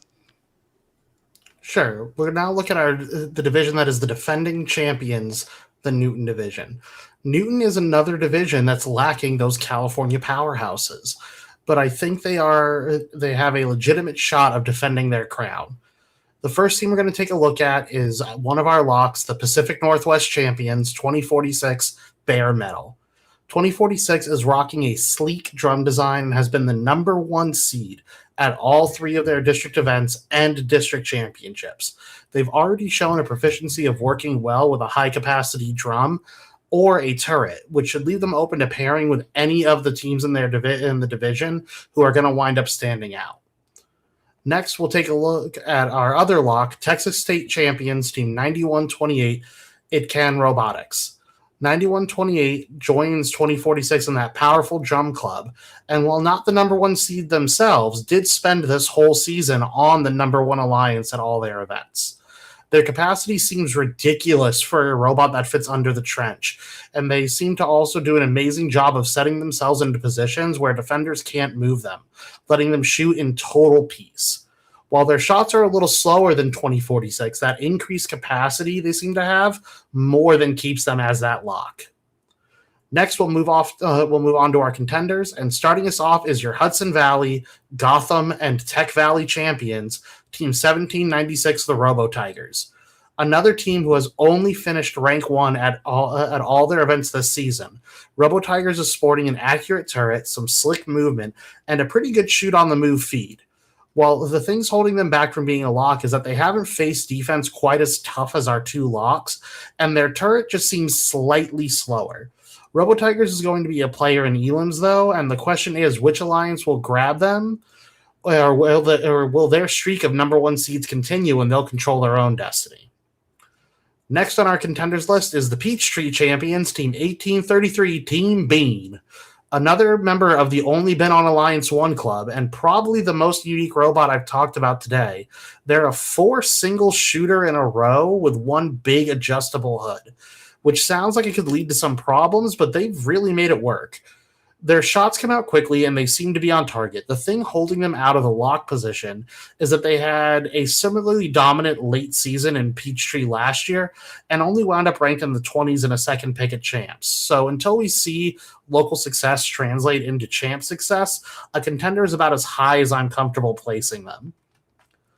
Our penultimate contender is just a little further south, and they are your Orlando and South Florida regional champions, Team 180 Spam. After the black color scheme led them to success in Einstein's last year, Team 180 kept the colors and is another member of only rank 1 club for the season. A single turret and Spindexter, 180 improved a lot more than their EPA would suggest between Orlando and South Florida, and have done some subtle redesigns that should make their shooting even faster and their jams less common. Keeping them out of the lock position is just that. Their shot speed and their minor jams have been keeping them just out of crossing that barrier into being a top team, but they've seemed to have addressed them in their time off, and that makes them a real threat to complement the powerful drums that are on top of this division. Our final contender will be fellow PNW champions, Team 2910, Jack and the Bot. Jack and the Bot had a rough for them district event schedule, coming away with a finalist and a 3rd place. However, after a major redesign, they would seed 2nd and go on to win the DCMP with 2046. While their shooting may be the fastest in the division and their robot is the freshest, it's that newness of robot that means there may be some gremlins they haven't quite encountered yet, and that uncertainty is what's keeping the last year's world champions from being a lock in this division and only a contender. You never know with a redesign like that if you've actually seen everything in testing that could pop up on a real field. We now move on to our first of two dark horses, Texas's own 3005, the Robochargers. After 3 years of being the Texas champion, this was a down year for 3005. This is still an amazing little double shooter, and all of its problems are something that can be addressed with some slight programming tweaks and driver practice. I really think 3005 could be a sneaky pick that could lead to some upsets in a pretty deep division like Newton. Our final team to highlight will be our last dark horse, the Great Northern Regional Champions, Team 3276, the Toolcats. 3276 is sporting a pretty rare double turret, and it seems really accurate. The shots are a little on the slow side, but if put in a defense and feeding role, the double turret should really let them perform both roles simultaneously, keeping somebody on defense while still feeding balls potentially out of that alliance's home zone. And it can make their score contribution delta quite high, as every ball you remove from scoring that your alliance's score is technically a +2. To wrap up Newton, my prediction is that from the second seed, 9128 will select 180 and round out their alliance with Team 3256, the Warrior Borgs from California, who can work in a third offensive robot or defensive robot situation. And rounding out the alliance will be old school Einstein mainstay, Team 233, the Pink Team from Florida, who has a ton of experience working with 180. Steve, who are you looking at in this division? I'm looking at 148 Robo Wranglers. I mean, obviously, they're a team that, we haven't seen them on Einstein recently, but they have a long history of being a successful team. And, they've made some pretty deep playoff runs already this season. So they're who I'm going to be looking out for. All right, Luke, who do you got? I've gone with 604 Quicksilver. They've made it to Worlds every year since 2012, and they've won a division every 2 years since 2022. And it's been 2 years since their last division win, which means they've got a streak to uphold, and I think they're ready for it. First glance at this robot, it looks like a very chunky hopper, but you look at the videos, you look at how they play, it's a super quick, super agile turret with a really long range. They can score from all the corners in their own end, and they just arc that fuel high over the opposing robot's defense. James, who do you got? Yeah, 604 is a great robot there, Luke. Nice shout out. My shout out, it's going to be a team from FMA. It's Team 341, Miss Daisy. I really like the archetype of the no hopper turreted robot. I'm excited to see how that plays out at Champs. Very anti-meta, as I said earlier, with some other, it's against the trench dumper or just normal turreted robot with a hopper, and I'm excited to see how that plays out for them. One thing I want to look back on earlier in the Newton division analysis here from James is the 2910 contender spot.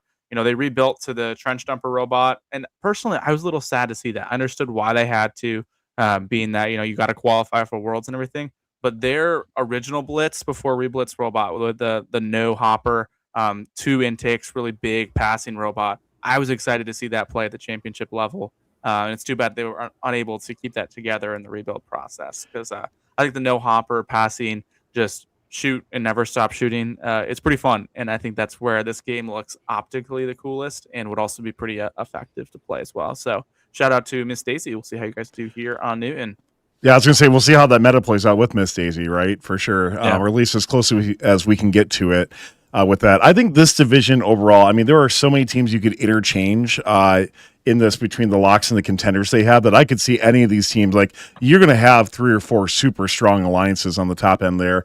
And then, could they pick up a team like Miss Daisy on the way back or something like that? I mean, that would be just wild, right? To see and putting that sort of passing ability together where you're not worrying about as much about defense and you're literally just the whole time you just send somebody like Miss Daisy to just pass the entire match. Could be a lot of fun to watch, and maybe a little bit different than what we've seen in many of the different finals that we've seen at DCMPs and late regional events as well too. So so many great teams for noon as well, and it's fun to watch to see with Bare Metal kind of taking that top spot overall. Over Jack in the Bot, but as you mentioned, Jack in the Bot doing that rebuild, looking so much better, at least in terms of how they performed on the field. That will be a lot of fun. Just a lot of great teams to talk about. 195 Cyber Knights had a really good run overall, and in New England as well too. Peninsula Robotics out of California has been perennially doing quite well. So there's a lot of great teams that come into who could play where and how could these teams wind up. Cougars Gone Wired, who I believe won FMA as well. Again, too, they always seem to be a team that's very underlooked every single year, and there's just a lot of great teams that come together that. This could be one of those alliances. I think we mentioned this before on the part A of the show where these aren't necessarily like, your California powerhouse teams, but they could be in a team that you end up seeing in the Einstein finals because they're just that huge, awesome combination of alliances as well. It's going to be a lot of fun. Absolutely. All right. Before we let it go, any final words? Let's send it just around the horn one time. Any final words on the championships coming up here? Steve, let's start with you. What do you want to talk about in terms of chance? We'll keep this kind of quick, audience, just to wrap the show up, but we'd love to hear from each of our analysts here. I'm super excited for champs. I know I talked a lot about how the Hopper division is pretty New England heavy, but after that, most of the big heavy hitters in New England are kind of spaced out over all the divisions. So I think we may be seeing a lot of New England teams on Einstein. All right, Luke. Yeah, I think this is going to be a really good champs. I feel like the divisions are all pretty even. Like, you've definitely got your powerhouse teams, Poofs, Rush, OP, your perennial teams. But I feel like when you look at it, they all feel pretty close, which I feel like some divisions and some champs in prior years haven't felt like that. So I think this is going to be a really, really good one to watch. And it's going to come close when it comes to Einstein. All right, James. What do you think? Well, yeah, I do agree there, Luke. I can't tell you who's going to win it yet, which is great. Yeah. That makes me really excited to go in to be in Houston. Tyler and I will be there interviewing teams and stuff. So if you see us, feel free to say hi. But excited to just watch some awesome robots, see some real cool robots in person, and it'll be a good time. James C., what are you feeling for Worlds? So, in a very funny way, a lot of the feedback that we've been getting from parents this year is they don't understand the theme of the game of rebuild.